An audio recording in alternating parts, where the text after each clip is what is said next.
आज की कहानी एक ऐसे व्यक्ति की है जिसके अंदर एक ऐसी एबिलिटी होती है जिससे वो अनकंट्रोल्ड समय यात्रा करता है। उसकी पत्नी उसके साथ हर पल जीने की कोशिश करती है, भले ही वो कब वापस आए इसका कोई पता न हो, लेकिन उनका प्यार हर मुश्किल का सामना करता है। फिर जब वो पेरेंट्स बनने वाले होते हैं तो उन्हें एक चौंकाने वाली बात पता चलती है कि उनका बच्चा इस दुनिया में आने से पहले ही टाइम ट्रेवल कर गया। सो हेलो दोस्तों, मेरा नाम है इशिता और कहानी शुरू करने से पहले मैं कहना चाहती हूँ कि आप सभी के प्यार और सपोर्ट से हमने 1 लाख सब्सक्राइबर पार कर लिया है। मैं आज बहुत खुश हूँ कि आप सब मेरे साथ हैं और आप सबके बेशुमार प्यार और सपोर्ट के लिए मेरे तहे दिल से बहुत बहुत धन्यवाद। आप सभी की वजह से ही मैं यहाँ तक पहुँच पाई हूँ। ये मेरी अचीवमेंट का एक पहला कदम है जो मुझे आप सभी के प्यार और सपोर्ट से मिली है और मुझे पूरा यकीन है कि हम सब मिलकर और भी ऊंचाइयों तक जाएंगे। तो कहानी शुरू होती है क्रिसमस की एक ठंडी रात से, जहाँ हेनरी नाम का एक प्यारा सा बच्चा अपनी मॉम के साथ खुशी खुशी गाना गाते हुए घर लौट रहा था। चारों तरफ काफी ज्यादा स्नोफॉल हो रही थी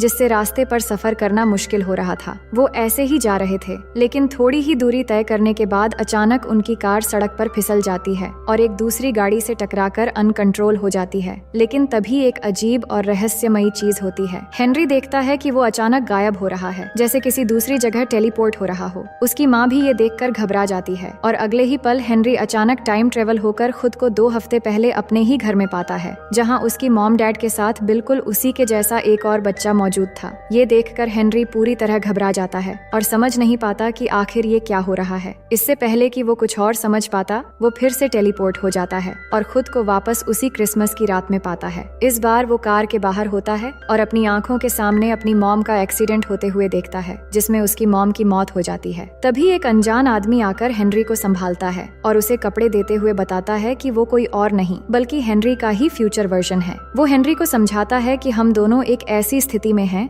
जहां हम कभी भी टाइम ट्रेवल कर जाते हैं और इस पर हमारा कोई कंट्रोल भी नहीं होता और इस दौरान हम बिना कपड़ों के पास्ट या फ्यूचर में पहुंच जाते हैं। इसलिए तुम्हें अब खुद को संभालने और समय के साथ इस प्रॉब्लम को समझने की जरूरत है। अब कहानी आगे बढ़ती है, जहाँ हेनरी अब बड़ा हो चुका है और एक लाइब्रेरी में काम करता है, पर उसकी प्रॉब्लम अभी भी वैसी ही है। वो अचानक न चाहते हुए भी टाइम ट्रेवल कर जाता है। अब एक दिन क्लेयर नाम की एक लड़की हेनरी को लाइब्रेरी में देखती है और उसे तुरंत पहचान लेती है। लेकिन हैरानी की बात ये थी कि हेनरी ने क्लेयर को पहले कभी नहीं देखा था। क्लेयर कहती है, तुम्हें शायद कुछ भी याद नहीं है, पर मैं तुम्हें बहुत अच्छे से जानती हूँ। तुम्हारा ओल्डर वर्जन कई बार टाइम ट्रेवल करके मुझसे मिलने आ चुका है और मुझे तुम्हारी टाइम ट्रेवल की एबिलिटी के बारे में सब कुछ पता है। फिर वो हेनरी को शाम के डिनर पर मिलने के लिए बुलाती है और कहती है कि वहाँ वो उसे पूरी बात बताएगी। अब शाम को हेनरी क्लेयर से मिलने पहुँचता है, जहाँ क्लेयर कहती है, मैं तुम्हें बचपन से जानती हूँ। जब मैं सिर्फ 6 साल की थी तब पहली बार तुम टेलीपोर्ट होकर मुझसे मिलने आए थे। उसके बाद से तुम कई बार आकर मुझसे मिल चुके हो। ये सुनकर हेनरी चौंक जाता है कि वो क्लेयर को जानता तक नहीं, लेकिन क्लेयर उसे इतने अच्छे से कैसे जानती है। फिर क्लेयर उसे अपनी डायरी दिखाती है जिसमें उसने हेनरी के ओल्डर वर्जन से मिलने की सारी डेट्स लिख रखी थी। वो बताती है, मैं तुमसे आखिरी बार अपनी 18 साल की उम्र में मिली थी। मैं तुमसे प्यार करने लगी थी क्योंकि तुम ही वो इंसान थे जो मुझे सबसे अच्छे से समझता था। फिर इतने सालों बाद कल लाइब्रेरी में तुम्हें देखकर मैं बहुत खुश हुई। इसके बाद हेनरी क्लेयर को अपने साथ ले जाता है और दोनों डिसाइड कर लेते हैं कि अब से वो एक साथ रहेंगे। फिर दोनों धीरे धीरे करीब आ जाते हैं और इंटीमेट हो जाते हैं। अब यहाँ से कहानी हमें क्लेयर और हेनरी की पहली मुलाकात पर ले जाती है, जहाँ क्लेयर एक 6 साल की बच्ची थी और अपने गार्डन में खेल रही थी। तभी अचानक फ्यूचर से हेनरी टाइम ट्रेवल करके वहाँ पहुँचता है और क्लेयर से बात करने लगता है। वो बताता है कि वो एक टाइम ट्रेवलर है और बिना अपनी मर्जी के कभी भी किसी भी समय में पहुँच जाता है। पर शुरुआत में क्लेयर को हेनरी की बातों पर यकीन नहीं होता, लेकिन बात करते हुए जैसे ही हेनरी फिर से टेलीपोर्ट होने लगता है तो क्लेयर उसकी बातों पर भरोसा कर लेती है। अब कहानी वापस प्रेजेंट में आती है, जहाँ हेनरी और क्लेयर अब एक साथ रहते हैं और एक दूसरे से बहुत प्यार करते हैं। इन दिनों हेनरी क्लेयर के साथ अपनी लाइफ के सारे सीक्रेट्स शेयर करता है। वो बताता है कि कैसे उसकी आंखों के सामने ही उसकी माँ का एक्सीडेंट हुआ था और कैसे वो पास्ट में टाइम ट्रेवल करके भी उस घटना को चेंज नहीं कर पाया और ये सब क्यों होता है और किस लिए होता है उसे आज तक समझ नहीं आया। आगे हम देखते हैं कि एक दिन क्लेयर हेनरी को अपने दोस्त गोमेज और उसकी वाइफ से इंट्रोड्यूस कराती है। हेनरी से मिलकर दोनों को बहुत अच्छा लगता है। गोमेज कहता है, क्लेयर ने तुम्हारे बारे में हमें बताया कि वो तुम्हें बहुत पसंद करती है, लेकिन उन्हें अभी तक हेनरी की टाइम ट्रेवल एबिलिटी के बारे में कुछ पता नहीं था। कुछ दिनों बाद गोमेज हेनरी को अजीब सी कपड़े पहने हुए किसी से लड़ते हुए देखता है, तो वो जाकर हैरानी से पूछता है, ये क्या कर रहे हो तुम? हेनरी जवाब देता है कि वो करंट टाइम का हेनरी नहीं है बल्कि फ्यूचर से यहाँ आया है और उसे बताता है कि टाइम ट्रेवल के दौरान वो हमेशा बिना कपड़ों के कहीं भी पहुँच जाता है और अभी वो कपड़ों के लिए ही लड़ रहा था और कहता है कि फ्यूचर में हम दोनों बहुत अच्छे दोस्त बनने वाले हैं। लेकिन गोमेज को उसकी बातों पर भरोसा नहीं होता और वो कहता है, तुम्हें हो क्या गया है, पागल जैसी बातें क्यों कर रहे हो। तभी हेनरी उसके सामने ही अचानक टेलीपोर्ट हो जाता है। ये देखकर गोमेज शॉक्ड रह जाता है और उसे आखिरकार हेनरी की बातों पर यकीन हो जाता है। इसके बाद गोमेज सीधे क्लेयर के पास जाता है और उसे कहता है, तुम्हें हेनरी से दूर रहना चाहिए क्योंकि उसके साथ तुम्हारा कोई फ्यूचर नहीं है। लेकिन क्लेयर उसे समझाती है, मुझे हेनरी की टाइम ट्रेवलिंग के बारे में सब पता है, फिर भी मैंने उसे चुना है क्योंकि बचपन से ही हम दोनों का एक गहरा कनेक्शन है। चाहे मुझे कितनी भी मुश्किलें क्यों न झेलनी पड़े, मैंने अपनी पूरी लाइफ हेनरी के साथ बिताने का फैसला कर लिया है। दूसरी ओर हेनरी अचानक टाइम ट्रेवल करके पास्ट में एक ट्रेन में पहुंच जाता है और इस बार वो इतने पीछे चला जाता है कि उसे अपनी माँ उसी ट्रेन में बैठी दिखाई देती है। हेनरी उनसे बात करने लगता है और अपनी माँ को इतने सालों बाद देखकर बहुत खुश था, लेकिन वो उन्हें सच्चाई नहीं बता सकता था कि वो ही उनका बेटा है। वो बस कहता है, मैं आपकी सिंगिंग का बहुत बड़ा फैन हूँ और मेरा नाम हेनरी है। उसकी माँ मुस्कुराते हुए कहती हैं, मेरे 3 साल के बेटे का नाम भी हेनरी है। ये सुनकर हेनरी के अंदर खुशी और दर्द दोनों एक साथ होते हैं। भले ही वो अपनी माँ को सच्चाई न बता पाया हो, लेकिन वो खुश था कि उसने अपनी माँ से एक बार फिर से मुलाकात कर ली। इसके बाद हेनरी वापस प्रेजेंट टाइम में लौट आता है और अपने पिता से मिलने जाता है। दोनों की बातचीत से पता चलता है कि उसके पिता को हेनरी की टाइम ट्रेवलिंग के बारे में पता है। हेनरी उन्हें बताता है कि वो क्लेयर से जल्द ही शादी करने वाला है और क्लेयर को भी टाइम ट्रेवल के बारे में सब पता है। ये सुनकर उसके पिता मान जाते हैं और उसे अपना ब्लेसिंग देते हैं। आगे दिखाया जाता है कि क्लेयर सो रही होती है और उसी समय हेनरी उसे अंगूठी पहनाकर प्रपोज कर देता है। इससे क्लेयर भी खुश होकर शादी के लिए हाँ कहती है और दोनों बहुत खुश होते हैं। अब फाइनली उनकी शादी का दिन आ चुका था। सब तैयार थे, लेकिन तभी सब कुछ बदल जाता है जब हेनरी अचानक अपने रूम से टेलीपोर्ट हो जाता है। गोमेज जब हेनरी को बुलाने कमरे में जाता है तो वहाँ सिर्फ हेनरी के कपड़े मिलते हैं, जिससे वो समझ जाता है कि क्या हुआ है। लेकिन अब बिना हेनरी के शादी कैसे होगी। इसी टेंशन के बीच अचानक पीछे की विंडो से हेनरी अंदर आता है, लेकिन ये प्रेजेंट टाइम का हेनरी नहीं था, बल्कि फ्यूचर से आया हुआ हेनरी था, जिसके बाल थोड़े सफेद भी हो चुके थे। वो जल्दी से प्रेजेंट टाइम के हेनरी के कपड़े पहनता है और क्लेयर से शादी करने पहुंच जाता है। यहाँ वो क्लेयर को बताता है, मुझे पहले से पता था कि इस वक्त भी टाइम ट्रेवल की प्रॉब्लम होगी, लेकिन फॉर्चुनेटली मैं वापस आ गया हूँ। क्लेयर भी खुश थी क्योंकि चाहे वो किसी भी टाइम का हेनरी हो, पर शादी तो हेनरी से ही हो रही थी। अब फाइनली दोनों की शादी हो जाती है और दोनों अपनी नई जिंदगी में बहुत खुश हैं। अब ऐसे ही उनकी जिंदगी बीतने लगती है और हेनरी भी लगातार बीच बीच में टाइम ट्रेवल करता रहता है। कभी कभी कई दिनों तक गायब रहता है तो कभी अचानक से प्रेजेंट में वापस आकर क्लेयर के साथ समय बिताने लगता है। क्लेयर भी अब इस सिलसिले की आदत डाल चुकी थी, लेकिन इस बीच हेनरी फ्यूचर में जाकर कुछ लॉटरी के लकी नंबर्स पता कर लेता है और प्रेजेंट में $5 मिलियन कमा लेता है। इसके बाद इन पैसों से वो एक बड़ा और खूबसूरत घर खरीद लेते हैं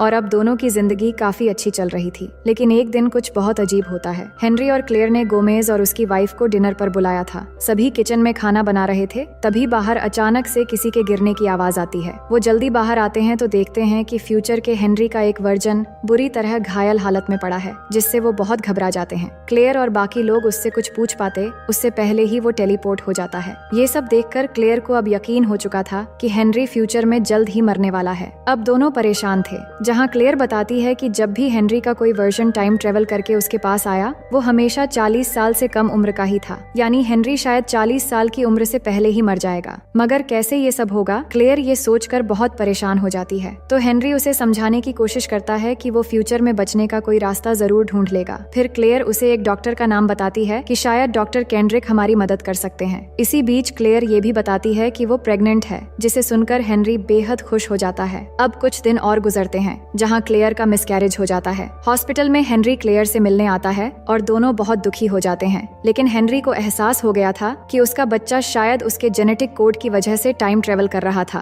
और इसी बीच वो मारा गया। हेनरी अब इस चीज के लिए खुद को दोषी मानने लगता है। इसके बाद दोनों डॉक्टर केंड्रिक से मिलने जाते हैं तो डॉक्टर हेनरी के कुछ टेस्ट करता है, पर टेस्टिंग के दौरान भी हेनरी अचानक टेलीपोर्ट होने लगता है। फिर डॉक्टर उन्हें बताता है कि हेनरी के जेनेटिक कोड के अंदर एक एरर है, जिसकी वजह से उसकी बॉडी का क्लॉक सिस्टम अनस्टेबल है। इसी वजह से वो अनचाहे टाइम ट्रेवल कर जाता है और यही जीन्स उसके बच्चे में भी ट्रांसफर हो रहे हैं, जिससे वो पूरी तरह फॉर्म में नहीं आ पाता। फिर डॉक्टर कहता है कि इस प्रॉब्लम का अभी तक मेडिकल साइंस में कोई इलाज नहीं है। इसके बाद क्लेयर को लगातार मिसकैरेज होते रहते हैं, जिससे हेनरी इस सब के लिए खुद को जिम्मेदार मानता है। क्लेयर भी इन सब से बहुत दुखी होती है, जिसे देखकर एक दिन हेनरी बिना क्लेयर को बताए खुद की सर्जरी करवा लेता है, जिससे अब वो कभी भी पिता नहीं बन सकता। और ये बात जब क्लेयर को पता चलती है तो वो बहुत गुस्सा हो जाती है और कहती है कि तुमने मुझे मुझे बताए बिना इतना बड़ा कदम क्यों उठाया, क्योंकि वो माँ बनना चाहती थी और अब ऐसा होना नामुमकिन हो गया है। अब रात को क्लेयर और हेनरी अलग अलग सोते हैं, लेकिन देर रात क्लेयर के पास पास्ट का एक हेनरी कॉल करता है जो टाइम ट्रेवल करके किसी गैराज में पहुंच गया था। क्लेयर उसे लेने के लिए कपड़े लेकर वहां पहुंचती है, जहां पास्ट का हेनरी क्लेयर की परेशानियों से अनजान था कि प्रेजेंट में क्या हुआ है। लेकिन क्लेयर को पता था कि वो प्रेजेंट के हेनरी से तो नहीं, लेकिन पास्ट के हेनरी से प्रेग्नेंट हो सकती है। जिसके बाद वो धीरे धीरे उसके करीब आती है और गाड़ी के अंदर ही दोनों इंटीमेट हो जाते हैं। फिर अगली सुबह क्लेयर प्रेजेंट के हेनरी को सब कुछ बता देती है कि वो अब प्रेग्नेंट हो जाएगी और वो कहती है कि ये कोई चीटिंग नहीं है, क्योंकि पास्ट का हेनरी भी उसी का वर्जन है। हेनरी को भी ये सुनकर सब याद आ जाता है कि एक बार जब वो टाइम ट्रेवल करके फ्यूचर में गया था तब वो दोनों इंटीमेट हो गए थे। अब समय बीतता है और क्लेयर फिर से प्रेग्नेंट हो जाती है और इस बार डॉक्टर बताती हैं कि बच्चा हेल्दी है और ये एक बेटी होगी। क्लेयर बहुत खुश थी और उसे पूरी उम्मीद है कि इस बार वो माँ बन जाएगी और हेनरी के साथ बच्चे का नाम भी सोचने लगती है। लेकिन हेनरी को अब भी डर था कि क्लेयर का ये सपना कहीं टूट न जाए। फिर एक दिन हेनरी बाथरूम से टेलीपोर्ट होकर खुद को एक चिड़ियाघर में पाता है। यहाँ से वो हमेशा की तरह कपड़े पहनकर निकल ही रहा होता है कि पीछे से एक छोटी सी लड़की उसे डैड कहकर बुलाती है, तो हेनरी समझ जाता है कि वो क्लेयर और उसकी बेटी है। वो अपना नाम अल्बा बताती है और वो बहुत सारी बातें करते हैं। वो कहती है कि उसमें भी हेनरी की तरह टाइम ट्रेवलिंग की एबिलिटी है, लेकिन डॉक्टर्स की मदद से धीरे धीरे ये पूरी तरह कंट्रोल किया जा सकता है। ये सब जानकर हेनरी बहुत खुश होता है और अल्बा से इस टाइम के हेनरी और क्लेयर के बारे में पूछता है कि वो कहाँ है, जिस पर वो बताती है कि उसके 5वें जन्मदिन के बाद हेनरी की मौत हो जाएगी, जो सुनकर हेनरी हैरान रह जाता है। इसके बाद वो प्रेजेंट में वापस आकर क्लेयर को अल्बा के बारे में बताता है और कहता है कि वो फ्यूचर में जाकर उससे मिल चुका है। उसका नाम वो अल्बा रखने वाले हैं और वो बहुत ही प्यारी और स्मार्ट लड़की होगी, लेकिन अपनी मौत की बात क्लेयर से छिपा लेता है क्योंकि ये सुनकर वो परेशान हो जाएगी। अब समय बीतता है और अल्बा एक नन्हा मेहमान बनकर उनके घर में आ जाती है और समय के बीतने के साथ ही अल्बा 5 साल की होने वाली होती है। वहीं हेनरी को भी याद है कि वो 5th बर्थडे के बाद मरने वाला है, इसलिए वो अपनी फैमिली के साथ एक एक पल बहुत अच्छे से गुजारने लगता है और पूरा समय अपनी बेटी और क्लेयर के साथ बिताता है। फिर एक दिन क्लेयर देखती है कि अल्बा एक बड़ी लड़की के साथ खेल रही है, तो वो हेनरी को भी दिखाती है। हेनरी बताता है कि ये बड़ी लड़की और कोई नहीं बल्कि अल्बा का ही फ्यूचर है, जो टाइम ट्रेवल करके यहाँ आई है। ये देखकर दोनों बहुत खुश थे, पर यहाँ फ्यूचर अल्बा प्रेजेंट अल्बा को बता देती है कि उसके 5th बर्थडे के बाद क्रिसमस वाली रात उनके डैड की मौत होने वाली है,